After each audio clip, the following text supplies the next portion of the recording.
எல்லாம் வல்ல இறையருள் துணை இருக்கட்டும். குரு வாழ்க, குருவே துணை. அனைவருக்கும் வணக்கம். ஔஷதம் சித்த மருத்துவ மையத்தின் சார்பாக உங்களின் மருத்துவர் டாக்டர் மு. கலைவாணன். நம்ம போன வாரத்தில் எந்த டேரட் கார்டை பயன்படுத்தி ஒபிசிட்டிக்கு என்ன மாதிரியான தீர்வுகள், காரணம், அதை பற்றி நம்ம டீட்டெயிலாக பார்த்தோம். இன்றைக்கி நான் எந்த பிரச்சனையை பற்றி பார்க்கலான்னா, ஈஸ்னோஃபிலியா அப்படின்னு ஒரு பிரச்சனைக்கு டேரட் கார்டு மூலமாக என்ன ஒரு தீர்வு வருதுன்னு நம்ம பார்க்கலாம். ஈஸ்னோஃபிலியாங்கிறது என்னென்னா, உடம்புல WBC செல்ஸில் இருக்கிற ஒரு வெரைட்டி தான் ஈஸ்னோஃபில். அது எதுக்குன்னா, நம்ம உடம்புல இருக்கிற பாக்டீரியாவை எதிர்த்து போராடக்கூடிய தன்மை அதுக்கு உண்டு. அது ரத்தத்தில் ஒரு 500க்கு மேலே கவுண்ட் அதிகமாக இருந்துச்சுன்னா அது ஈஸ்னோஃபிலியா பிரச்சனையாக மாறுது. அதனால் என்ன பண்ணால் சளி, இருமல் போன்ற சுவாச கோளாறுகள் அதிகப்படியான பிரச்சனைகளை கொண்டு வருது. இதுக்கு டேரட் கார்டு என்ன பதில் சொல்லுதுங்கிறத நம்ம இப்போ பார்க்கலாம். ஃபஸ்ட்டு டேரட் கார்டை எடுத்த பிறகு நம்ம என்ன பண்ணணும், என்ன கேள்வி நம்ம கேட்குறோமோ அதை மனசில் நினச்சிக்கணும். நம்ம எதை பற்றி கேட்க போகிறோம், ஈஸ்னோஃபிலியா பற்றி கேட்க போகிறோம். அதனால அதை பேஸ் பண்ணி நம்ம நினச்சிக்கிட்டு ஷஃபிள் பண்ணணும். மெதுவாக ஷஃபிள் பண்ணால் கூட போகும். 3 வாட்டி ஷஃபிள் பண்ணணும்.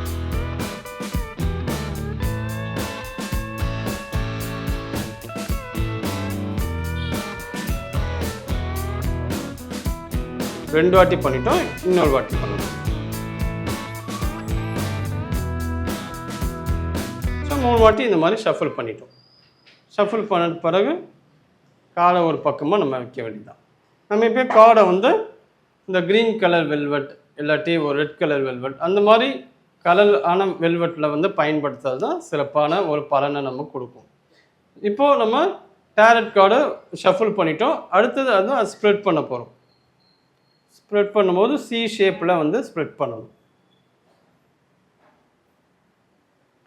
டேரட் கார்டு பார்க்குறவங்க மைண்ட் ரொம்ப ரிலாக்ஸாக இருக்கணும், எந்த ஒரு டென்ஷனும் ஆகக்கூடாது. அதேமாதிரி டேரட் கார்டு யார் கிளைண்ட்டாக வராங்களோ அவங்களும் பார்த்திங்கன்னா எந்த ஒரு முன் தீர்மானமும் இருக்கக்கூடாது. எனக்கு இந்த மாதிரி பதில் வரணும், இந்த மாதிரி கேள்வி வரணும், அது மாதிரிலாம் இருக்கக்கூடாது. ஓப்பனாக கண்டிப்பாக உட்காரணும். ஏன்னா பிரபஞ்சம் நமக்கு டேரட் கார்டு மூலமாக அந்த பதிலை நமக்கு கொடுக்கும். டேரட் கார்டு எகிப்தியர்களோட கலை. பல்லாயிரம் வருஷத்துக்கு முன்னாடி இதெல்லாம் அவங்க ப்ராக்டிஸ் பண்ணியிருக்காங்க. இப்போவும் மேலை நாடுகளில் இதெல்லாம் ப்ராக்டிஸ் பண்ணுறாங்க. ஸோ நம்ம கார்டை ஈவனாக நம்ம ஷஃபிள் பண்ணி நம்ம ஸ்ப்ரெட் பண்ணியிருக்கோம். கார்டு பார்க்கறதுக்கு முன்னாடி நம்ம ப்ரேயர் பண்ணிடணும். நம்மளோட குலதெய்வம், முன்னோர்கள், இஷ்ட தெய்வம் எல்லாத்தையும் நம்ம ப்ரேயர் பண்ணுறோம். ப்ரேயர் பண்ணிவிட்டு இந்த ஈஸ்னோஃபிலியாவுக்கு பிரபஞ்சத்தின் மூலமாக டேரட் கார்டு என்ன பதில் நமக்கு தருகிறது என்பதை வழங்குமாறு கேட்டுக்கொள்கிறேன் அப்படின்னு ப்ரேயர் பண்ணுறோம். ப்ரேயர் பண்ணிவிட்டு இப்போ கார்டை செலக்ட் பண்ண போகிறோம். கார்டை செலக்ட் பண்ணும்போது கைகளை ரொம்ப க்ளோஸாக நம்ம வச்சுக்கணும். வச்சுக்கிட்டு கொஞ்சம் கொஞ்சமாக மெதுவாக தான் இந்த கார்டை நம்ம நகர்த்தணும். ஃபாஸ்ட்டாக போகக்கூடாது. ஏன்னா ஒவ்வொரு கார்ட்லேயும் ஒவ்வொரு எனர்ஜி இருக்கும். அந்த எனர்ஜி நம்மளோட ஃபிங்கர்ஸுக்கு டச் ஆகும். தொடக்கூடாது. அது ரொம்ப நெருக்கத்தில் கொண்டு போகும்போது இந்த கார்ட்லேருந்து ஒரு எனர்ஜி நம்ம கைக்கு ஃபீல் ஆகும். அது எந்த கார்டு அப்படி ஃபீல் ஆகுதோ அப்படி அந்த கார்டை நம்ம எடுக்கணும். இப்படி தான் கார்டை செலக்ட் பண்ணணும். இப்போ ஃபஸ்ட்டு கார்டு எடுத்துட்டோம். இப்போ அடுத்த கார்டு எடுக்கும்போது முதல்ல தான் நம்ம கைகள் அப்படி கரெக்டாக வரணும்.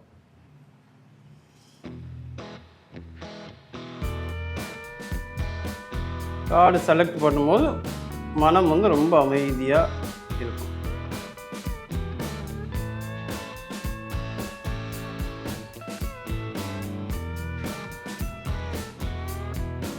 விரல்களை நகர்த்தி பார்க்கணும் எந்த கார்டில் அந்த எனர்ஜி வருதுன்னு.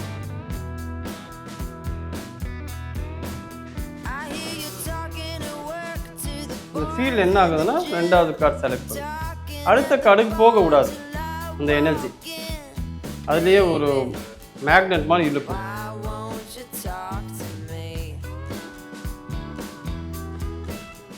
நம்ம டேரட் கார்டு பார்க்குறவங்க மெடிடேஷனு, ஸ்பிரிச்சுவலில் நல்லா ப்ராக்டிஸ் பண்ணிக்கிட்டே வந்தால் இதெல்லாம் நமக்கு ரொம்ப நல்லா கை கொடுக்கும். இதெல்லாம் வந்து பிரபஞ்சத்தோட தொடர்பு கொள்கிற கருவிகள்.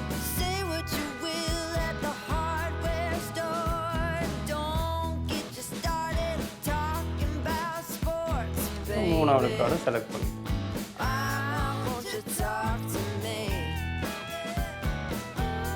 ஸோ இப்போ நம்ம எதுக்கு பார்க்குறோம், ஈஸ்னோஃபீலியாவுக்கு நம்ம 3 கார்டை செலக்ட் பண்ணியிருக்கோம். ஃபஸ்ட்டு கார்டு எது, அதுக்கான காரணம். ரெண்டாவது கார்டு ஈஸ்னோஃபீலியா வந்ததுக்கான பாதிப்பு. மூணாவது கார்டு அதுக்கு உண்டான ரெமெடி. நம்ம ஓப்பன் பண்ணி பார்க்கலாம்.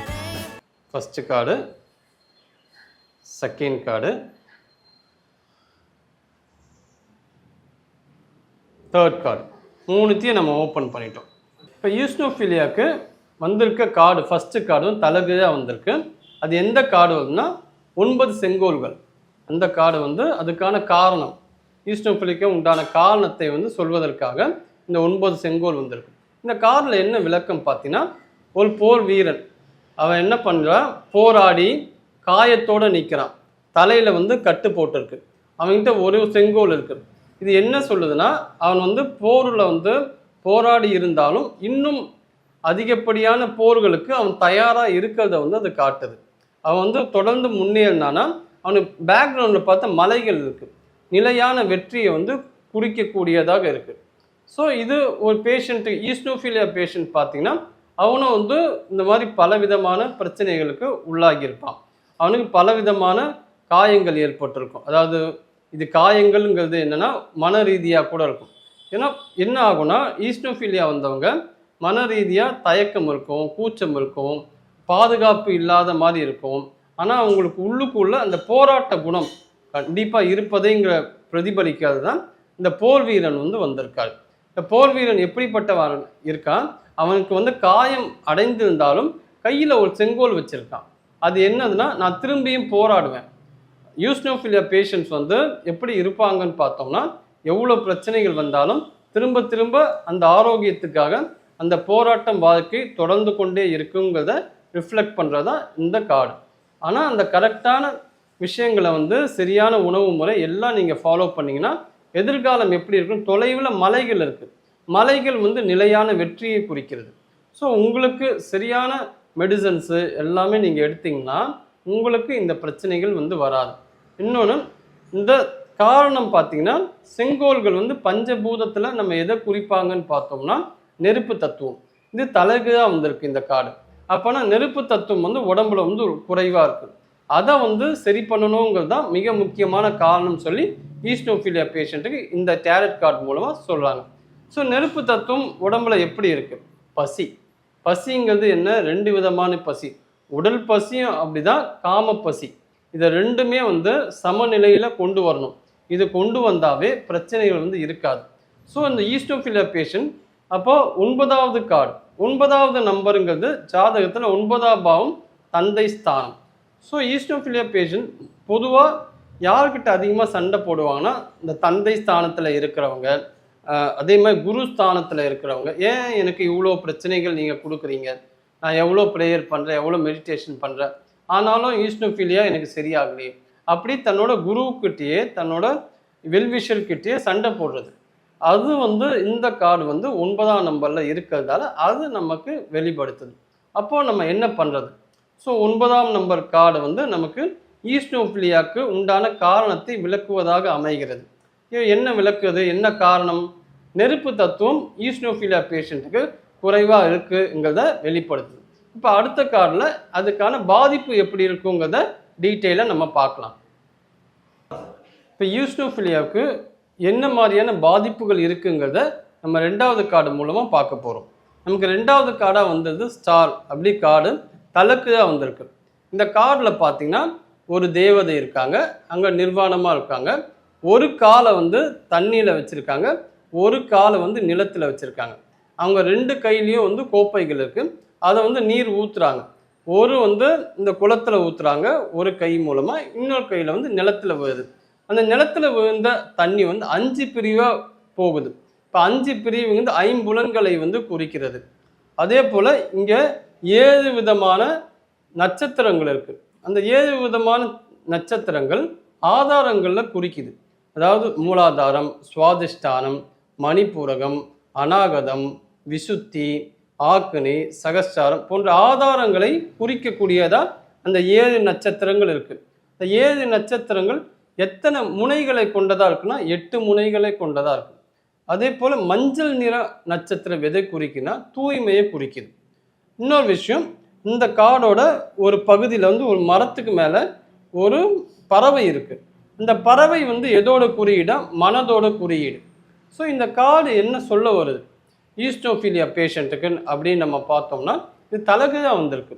அப்போது உடலும் பாதிக்கப்பட்டிருக்கு, மனமும் பாதிக்கப்பட்டிருக்கு, 7 ஆதாரங்களும் பாதிக்கப்பட்டிருக்கு, அப்போ 5 புலன்களும் பாதிக்கப்பட்டிருக்கு. இப்போது இந்த பாதிக்கப்பட்டவங்க எப்படி இருக்காங்கன்னா உடம்புல வந்து நோய் எதிர்ப்பு சக்தி இருக்காது, உடம்புல ஆற்றல் வந்து போதிய தன்மைக்கு இருக்காது, எப்பவுமே ஒரு மந்தமாக இருப்பாங்க, ஒரு உற்சாகமாக இருக்க மாட்டாங்க, சுறுசுறுப்பாக இருக்க மாட்டாங்க. இந்த மாதிரி பாதிப்புகள் ஈஸ்னோஃபீலியா பேஷண்ட்டுக்கு ஏற்படுவதாக இந்த ஸ்டாருங்கிற டேரட் கார்டு வந்து நமக்கு வலியுறுத்துது. அதே போல் தலைகீழாக வந்ததால் இது என்ன நம்பர்னு பார்த்தீங்கன்னா 17. 17னா 7 + 1 8. அப்போது ஜாதகத்தில் 8ஆம் பாவகம் வந்து தீராத பிரச்சனை. இப்போ நம்ம முன்னாடி டேரட் கார்டில் என்ன பார்த்தோம்? செங்கோல் பார்த்தோமா? அது எதை பற்றி குறிக்குது? நெருப்பு தத்துவம். நெருப்பு தத்துவத்தை வந்து பலவீனமாக இருக்குது. அந்த பலவீனத்தை நீங்கள் சரி செய்யலைன்னா தீராத பிரச்சனையை கொண்டு வரக்கூடிய பாதிப்புகள் இருப்பதாக இந்த டேரட் கார்டை வந்து நமக்கு சொல்லுது. இதன் மூலமாக இதை நம்ம எப்படி சரி பண்ணுறாங்கிறத அடுத்த 3வது கார்டு மூலம் நம்ம தெரிஞ்சுக்கலாம். ஈஸ்டோஃபீலியாவுக்கு என்ன ரெமெடிங்கிறத டேரட் கார்டு 3வது கார்டு மூலமாக நம்ம பார்க்கலாம். நமக்கு எந்த கார்டு வந்திருக்குன்னா இதுதான் 7 செங்கோல். அதுதான் கார்டோட பேர் 7 செங்கோல். இந்த கார்டு என்ன குறிக்குதுன்னு பார்த்தீங்கன்னா ஒருத்தன் வந்து மலை உச்சியில் நிற்கிறான், அவன் கையில் ஒரு செங்கோல் இருக்குது, அவனுக்கு 6 செங்கோல்கள் மூலமாக தாக்குறாங்க. அதாவது எதிரிகள் அவனை வந்து சூழ்ந்துருக்காங்க, ஆனால் இந்த கார்டில் வந்து தெரியல. அப்போ நமக்கு என்ன ஆகுது? மறைமுக எதிரிகள் அதிகமாக இருப்பாங்க, அவங்கள எதிர்த்து நம்ம ஒரு செங்கோல் வச்சுக்கிட்டு அவர் போராடிட்டு இருக்கார். இப்போ ஈஸ்டோஃபீலியா பேஷண்ட்டோட லைஃப் எப்படி இருக்கும்? ஒரு போராட்டமாக இருக்கும். இந்த 7ஆம் நம்பருங்கிறது என்னதுன்னா ஜாதகத்தில் வந்து மனைவி ஸ்தானம், கணவன் ஸ்தானம், நண்பர்கள், இது எல்லாமே வந்து 7ஆம் இடம். அப்போ இது வந்து நேராக வந்திருக்கு. தலைக்கு தான் வந்தால் வேறு பலன். நேராக வந்ததால் ஈஸ்டோஃபீலியா பேஷண்ட்ஸுக்கு அவங்க நண்பர்கள் சப்போர்ட் பண்ணுவாங்க, அவங்க மனைவி சப்போர்ட் பண்ணுவாங்க. அந்த சப்போர்ட்டை வந்து நீங்கள் வந்து யூட்டிலைஸ் பண்ணிக்கணும். இன்னொன்று, உங்களோட காலனி, இந்த வீரனோட காலனி ஒரு காலில் வேற ஒரு ஷூ போட்டிருக்காரு, இன்னொரு காலில் வேற ஒரு ஷூ போட்டிருக்காரு. அப்போ இது என்ன குடிக்குன்னா அவங்க பயணத்தை வந்து முரண்பாடான பயணம் இருக்கும். ஸோ அதெல்லாம் வந்து இருக்கா நீங்கள் செக் பண்ணிக்கணும். ஏதாவது ஒரு விஷயத்தை வந்து ஃபாலோ பண்ணணும். அப்படி ஃபாலோ பண்ணால் நல்ல ரிசல்ட் இருக்கும். ஈஸ்டோஃபீலியா பொறுத்த வரைக்கும் போராட்டம் கண்டிப்பாக இருக்குது. அந்த பிரச்சனையை அக்செப்ட் பண்ணிக்கணும். இந்த கார்டு வந்து அதுதான் சொல்ல வருது. எதிர்காலம் வந்து நல்லா இருக்குது, நல்ல ஒரு ஆரோக்கியமான எதிர்காலம் இருக்குது. ஆனால் இப்போ இருக்கிற சூழ்நிலையை நீ அக்செப்ட் பண்ணிக்கணும். அக்செப்ட் பண்ணிவிட்டு எதை நம்ம சரி பண்ணணும்? செங்கோல்கள் என்ன? பஞ்சபூதத்தில் நெருப்பு தத்துவம். நெருப்பு தத்துவத்தை சரி பண்ணால் இந்த ஈஸ்டோஃபீலியா பிரச்சனையை சீக்கிரம் சரியாயிடுங்கிறது தான் நமக்கு சொல்லுது. ஸோ இதுதான் வந்து டேரட் கார்டு நமக்கு கொடுக்க ரெமடி. இப்போது ஈஸ்டோஃபீலியா பற்றி 3 விதமாக நம்ம அனலைஸ் பண்ணியிருக்கோம். எப்படி? டேரட் கார்டு மூலமாக காரணம், அதுக்கான பாதிப்பு, அதுக்கான ரெமடி கரெக்டாக வந்திருக்கு. பார்த்தீங்கன்னா அதோட காரணம் பார்த்தீங்கன்னா நெருப்பு தத்துவம் வந்து குறைவாக இருக்குது. இந்த நெருப்பு தத்துவம் குறைவாக இருந்ததால் வரக்கூடிய பாதிப்பு என்னென்னா ஆதாரங்கள் பாதிக்கப்பட்டிருக்கு, உடல் ஆரோக்கியம், மன ஆரோக்கியம் பாதிக்கப்பட்டிருக்கு. அப்போ அதுக்கு ரெமடி என்ன? அதே நெருப்பு தத்துவத்தை வந்து சரி பண்ணணுங்கிறத சொல்ல வருவது தான் இந்த டேரட் கார்டு. ஸோ இப்போ நெருப்பு தத்துவத்தை எப்படியெல்லாம் நம்ம வந்து சரி பண்ணிக்கலாம் அப்படின்னு ஈஸ்டோஃபீலியா பேஷண்ட் கண்டிப்பாக அனலைஸ் பண்ணணும். ஸோ அந்த நெருப்பு தத்துவம் உடம்புல எப்படி இருக்குது? பசியாக இருக்குது. ஸோ பசியை வந்து நம்ம வந்து சரியான ஒரு அளவில் வச்சுருக்கணும். அதாவது காலையில் இருந்து வெறும் வயிற்றில் தண்ணி குடிக்கிறது, ஆயில் பாத் எடுக்கிறது, இது எல்லாம் நீங்கள் வந்து செஞ்சுக்கிட்டே வந்தீங்கன்னா நெருப்பு தத்துவத்தை பேலன்ஸ் பண்ணிக்கிட்டே வந்தீங்கன்னா இந்த ஈஸ்னோஃபீலியா பேஷண்ட் பிரச்சனையிலேருந்து கண்டிப்பாக வெளிவரலாங்கிறத டேரட் கார்டு மூலமாக நமக்கு சொல்ல வருகிறது. இது பொதுவான ஒரு பலன் தான். உங்களுக்கு தனிப்பட்ட முறையில் சந்தேகங்கள் இருந்தால் நீங்கள் என்னை தொடர்பு கொண்டு அதுக்கான விளக்கங்கள் பெறலாம். ஏன்னா இந்த டேரட் கார்டு ஒவ்வொருத்தரவங்களோட மனநிலையை பிரதிபலிக்குது. பிரபஞ்சம் இதன் மூலமாக நமக்கு ஒரு தகவல் கொடுக்குது. இதுதான் டேரட் கார்டு மூலமாக நம்ம தெரிஞ்சுக்கிற விஷயங்கள். இனி அடுத்த வீடியோ வேற ஒரு டிசீஸுக்கு என்ன டேரட் கார்டு மூலமாக நம்ம பலன் எப்படி எடுக்கிறதுங்கிறத பற்றி நம்ம டீட்டெயிலாக பார்க்கலாம். இந்த டேரட் கார்டு வீடியோ உங்களுக்கு பிடிச்சிருந்தா லைக் பண்ணுங்கள், ஷேர் பண்ணுங்கள், சப்ஸ்கிரைப் பண்ணுங்கள். நன்றி, வணக்கம்.